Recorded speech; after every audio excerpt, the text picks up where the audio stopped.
ऋषि मुनियों की पावन धरती, देश धर्म का नाता है। कहते सारे लोग यही हैं, गो हमारी माता है।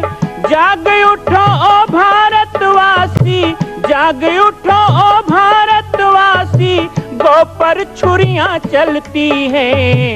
बंद करो गो माँ की हत्या, सारी जनता कहती है।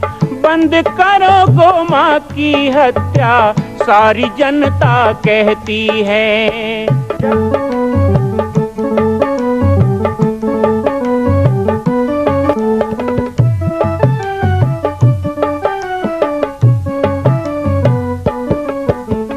जगह जगह पर बूचड़ खाना, लाखों गौएं कटती हैं।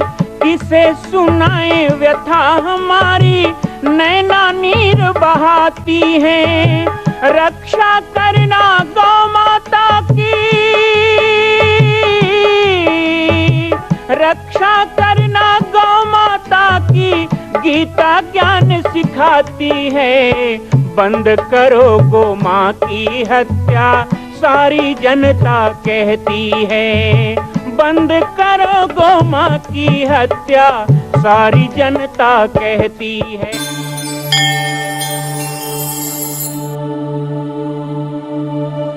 जय गो माता जय गोपाल। स्वागत है आप सभी का बाबा जी की पाती कार्यक्रम में। सर्वसिद्ध शक्तिपीठ तपोभूमि श्री जामड़ी पाटेश्वर धाम, जिला बालोद, छत्तीसगढ़। यह स्थान अब परिचय का मोहताज नहीं। परम पूज्य गुरुदेव श्री राजयोगी बाबा जी के पावन तपस्थली के रूप में विख्यात माँ कौशल्या के एकमात्र मंदिर का निर्माण विश्व में पहली बार इस पाटेश्वर धाम में हो रहा है और यहाँ से लगातार प्रसारित हो रहा है बाबा जी की पाती कार्यक्रम। बाबा जी की पाती कार्यक्रम में अभी वर्तमान में लगभग हम 2 महीने से परम पूज्य जगत गुरु द्वाराचार्य श्री राजेंद्र देवाचार्य जी के द्वारा 2015 में जो भारत की पहली गोभक्तमाल कथा का आयोजन पाटेश्वर धाम छत्तीसगढ़ में हुआ था, उसका रीप्रसारण देख रहे हैं। प्रतिदिन 10-15 मिनट के कथा के क्लिप में हम अद्भुत जानकारियां सुनते हैं। बाबा जी की पाती कार्यक्रम में पूज्य राजेंद्र देवाचार्य जी ने बताया कि भगवान शिव गौ माता के पहले नंदी हैं।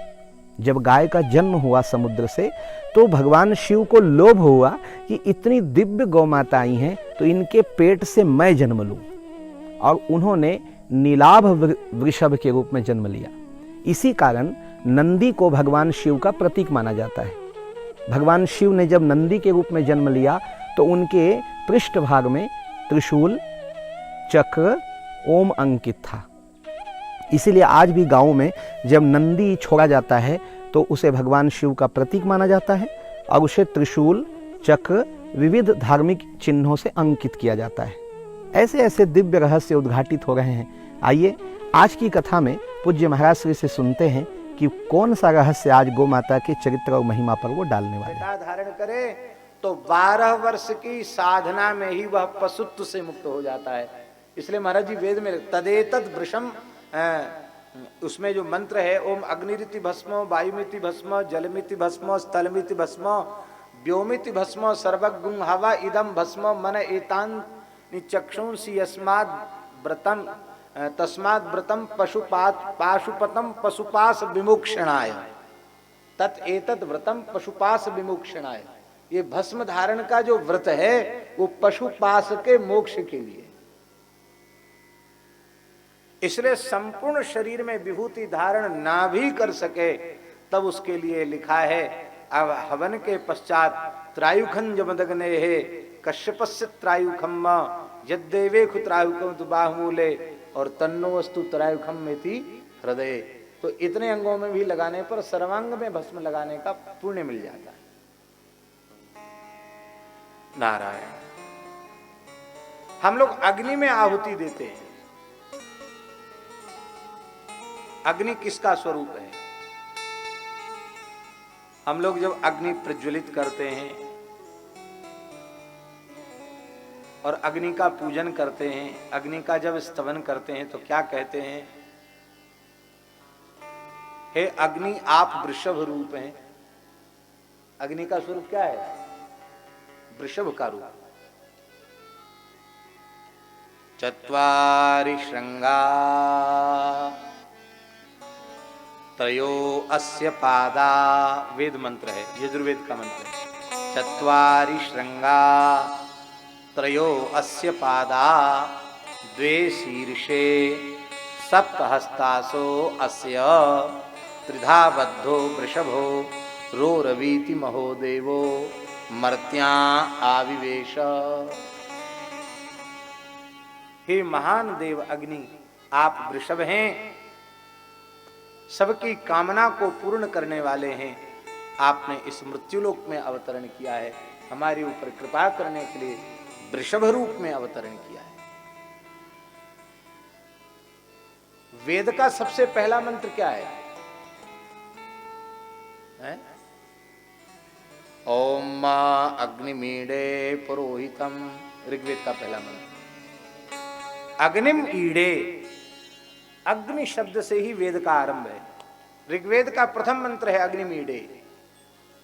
हम अग्नि का स्तवन करते हैं और वह अग्नि वृषभ रूप है, इसलिए वेद ने सबसे पहले वृषभ की स्तुति की है। बोलो वृषभ भगवान की।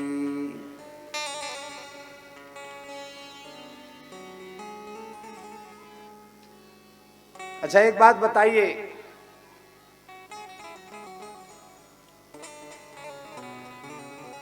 सब लक्ष्मी जी को चाहते हैं कि नहीं?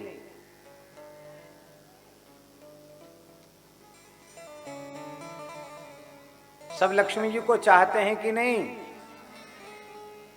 अरे भैया, हमारी तुम्हारी क्या चले।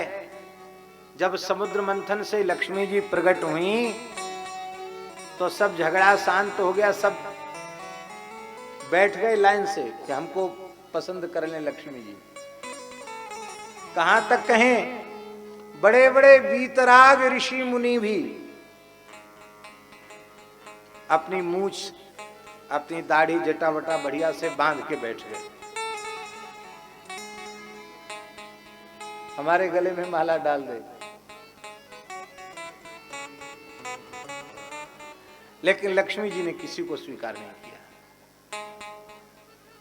सब में दोष दिखाई पड़ा लक्ष्मी को,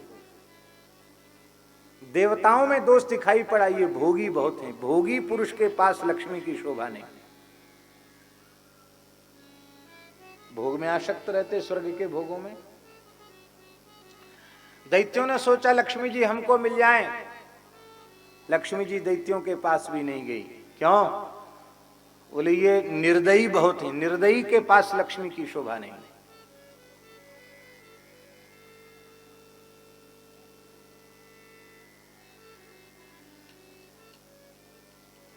ऋषियों को भी पसंद नहीं किया लक्ष्मी जी ने, ऋषि मुनि महात्माओं को पसंद नहीं किया।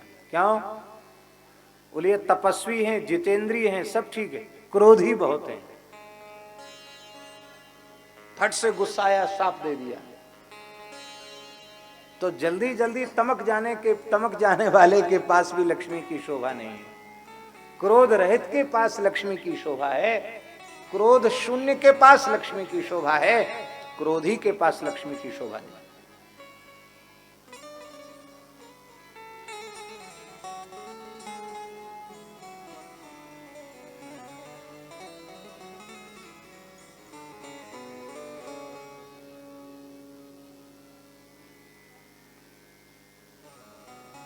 कहां तक कहें, विद्वानों ने यहां तक कहा कि लक्ष्मी जी शंकर जी के पास भी नहीं गई। क्यों? बोले नंग धड़ंग रहते हैं, इसलिए बढ़िया कपड़ा पहन के रहो। शंकर जी कपड़ा उपड़ा नहीं पहने थे। बोले अरे भाई इनके पास जाके क्या करेंगे। ब्रह्मा जी के पास भी नहीं गई। ये भी गुस्सा जल्दी हो जाते हैं। किसी को पसंद नहीं किया, पर भगवान नारायण के निकट लक्ष्मी जी पधारी। नारायण भगवान ने पूछा हमारे पास क्यों आई सबको छोड़ के?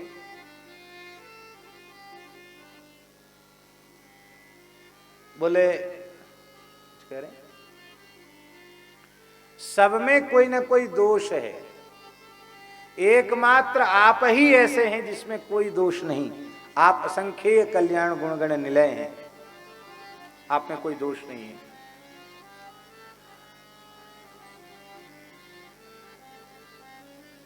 मेरे योग्य वर आप ही हैं, क्षमा दया करुणा के सागर आप हैं। गले में माला डाल दी। बोलो लक्ष्मी नारायण भगवान की। भगवान ने फिर पूछा, हम में कोई दोष नहीं। लक्ष्मी जी ने कहा, देखो अब तो माला डाल दी, अब कहने में संकोच नहीं है, आप में भी एक दोष है, आप में भी एक दोष है। भगवान ने कहा, फिर हमारे गले में माला क्यों डाली? बोले, और में अनेक थे, आप में एक। भगवान ने पूछा, बताओ अपना दोष अपने को दिखाई नहीं पड़ता, हमें क्या दोष है? बोले, आप में यह दोष है कि मुझे सब चाहते हैं, पर आप ऐसे निरपेक्ष हैं कि आप मुझे भी नहीं चाहते, यही आप में दोष है। आपकी निरपेक्षता इतनी ऊंची है कि आप लक्ष्मी की भी प्राप्ति नहीं चाहते। इसका मतलब है जिसे लक्ष्मी की भी अपेक्षा न हो, वो साक्षात भगवान का स्वरूप है।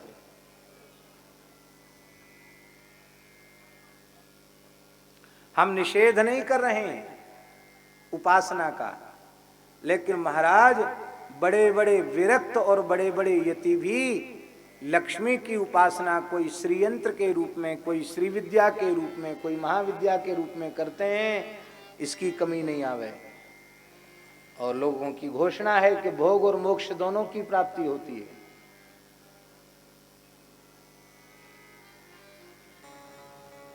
हम उसका निषेध नहीं कर रहे हैं, न हमारे निषेध करने से कुछ होगा, क्योंकि शास्त्रीय व्यवस्था है।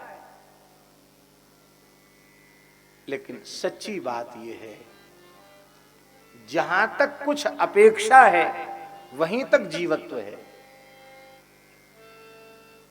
आप कुछ भी चाहते हैं, एक भगवान के अतिरिक्त यदि कुछ भी चाहते हैं वहां तक जीवत्व है। जिस क्षण कुछ नहीं चाहेंगे, भगवान के जैसे निरपेक्ष हो जाएंगे, उसी दिन भगवत स्वरूप हो जाएंगे। जिसके चित्त में लक्ष्मी की भी अपेक्षा न हो, उसी को नारायण कहते हैं, उसी को भगवान कहते हैं।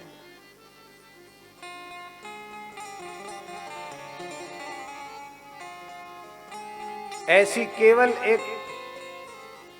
केवल एक भगवान है। अब दूसरे की खोज करो, ऐसा कौन है जिसे लक्ष्मी की भी अपेक्षा न हो? तो पूरे इतिहास पुराण का आलोडन करने के बाद ऐसा यदि कोई दूसरा है, तो वो केवल और केवल है भगवती गौ माता। जैसे नारायण को लक्ष्मी की अपेक्षा नहीं, ऐसे ही श्री गौ माता को भी लक्ष्मी की अपेक्षा है। इसलिए गाय साक्षात नारायण है, गाय साक्षात परमात्मा है।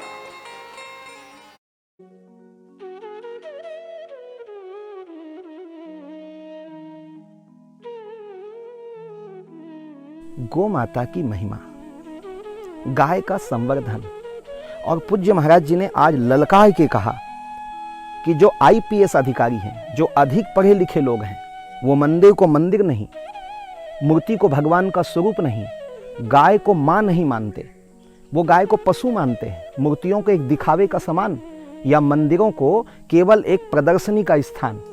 ऐसे लोगों को फटकार लगाना जरूरी है कि आप जिस आध्यात्मिक परिदृश्य से उठे हैं, आपने जो पढ़ाई लिखाई की, वो अंग्रेजों की देन है, वो मैकॉलो संस्कृति है, लेकिन भारतीय परंपरा को भी आपको अपना के चलना होगा। हमारे मठ मंदिर, हमारे दिव्य विग्रह का सम्मान आवश्यक है। आज बाबा जी की पाती कार्यक्रम में इस कथा के साथ साथ मैं एक अपील भी करना चाहूँगा। अभी दीपावली आ रही है, कुछ दिनों में दीपावली है, और दीपावली के पर्व में आप सभी खूब फटाके चलाएंगे। वैसे मैं अपील करूँगा, अत्यधिक फटाके ना चलाएं। उसी पैसे से किसी गरीब को वस्त्र दें, किसी को भोजन दें, गौ माता को चारा दें, अपने बच्चों की शिक्षा दीक्षा का पालन करें, ये करें। लेकिन फिर भी फटाके चलाएं तो ध्यान रखिएगा, आज हिंदू विद्वेषी लोग लक्ष्मी बम, कृष्णा बम, हमारे भगवान का लक्ष्मी, जिस लक्ष्मी की पूजा करते हो उसी की तस्वीर फटाके में लगा करके और उसे फोड़ते हो, फिर वो जूतों से रौंदा जाता है। क्या यही आपकी लक्ष्मी पूजा है? बाबा जी की पाती देखने वालों से कहूँगा, फटाके कम चलाएं तो उसमें देवी देवताओं के चित्र या नाम ना हो, इस बात का विशेष ध्यान रखें। कल पुनः नई जानकारी, नई सूचना और कथा के साथ जुड़ेंगे। तब तक के लिए जय सिया राम, जय गो माता, जय गोपाल।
मां कौशल्या की पावन जन्मभूमि छत्तीसगढ़ प्रांत में बालोद जिला में स्थित है श्री सर्वसिद्ध शक्तिपीठ जामड़ी पाटेश्वर धाम। परम पूज्य सद्गुरुदेव राजयोगी बाबा जी की तपस्थली श्री पाटेश्वर धाम और विश्व के अद्वितीय मां कौशल्या जन्मभूमि मंदिर निर्माण का दर्शन करने और इसी प्रकार समसामयिक विषयों पर अपना ज्ञान वर्धन करने के लिए और 10,000 गायों के लिए बनने वाले श्री हनुमान नंदीशाला गो अभ्यारण्य का समाचार प्राप्त करने के लिए आप सभी देखते रहें YouTube चैनल पर राम बालक दास, और हमारे चैनल को आप सभी सब्सक्राइब करें, घंटी का बटन दबाएं ताकि आप सूचनाओं से जुड़े रह सकें। जय श्री राम, जय गो माता, जय गोपाल।